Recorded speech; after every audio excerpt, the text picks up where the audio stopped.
चीन को हमेशा से ही अपनी गोपनीयता के लिए जाना जाता है। केवल आज के समय में ही नहीं बल्कि चीन के इतिहास से भी कई रहस्यमयी चीजें जुड़ी हुई हैं, जिसके बारे में बहुत कम लोगों को ही जानकारी है। यहाँ के सिचुआन प्रांत में एक तांबे की मूर्ति है जिसमें कई गहरे राज छिपे हुए हैं। ये मूर्ति यहाँ के सैंगसुंगडुई म्यूजियम में रखी हुई है, जिसमें एक आदमी बंद हाथ पैर के साथ दिखाई दे रहा है। उसने अपने पैरों में गहने पहने हैं और बिना चप्पल के है। इस मूर्ति की ऊंचाई 2.62 मीटर है, जो शू साम्राज्य के बारे में बताती है।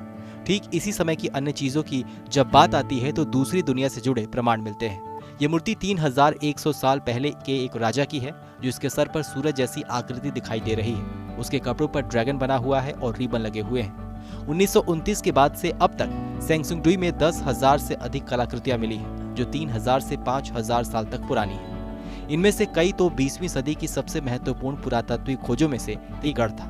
यहाँ अति विकसित कृषि और खुदाई की प्रणाली मिली है।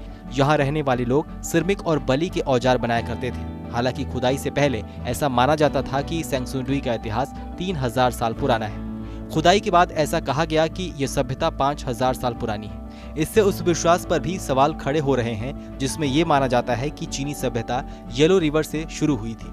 ये क्षेत्र आज भी पुरातत्वविदों के लिए आकर्षण का केंद्र बना हुआ है। ये आज भी समझ नहीं पाए हैं कि इनका इस्तेमाल किस काम के लिए होता होगा।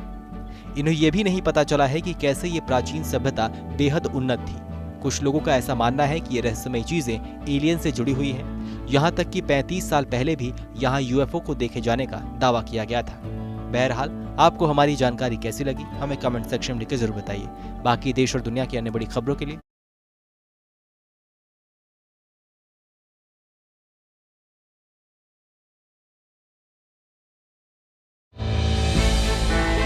हमने की गलती फिर एक बार, कोरोना ने किया दोबारा प्रहार।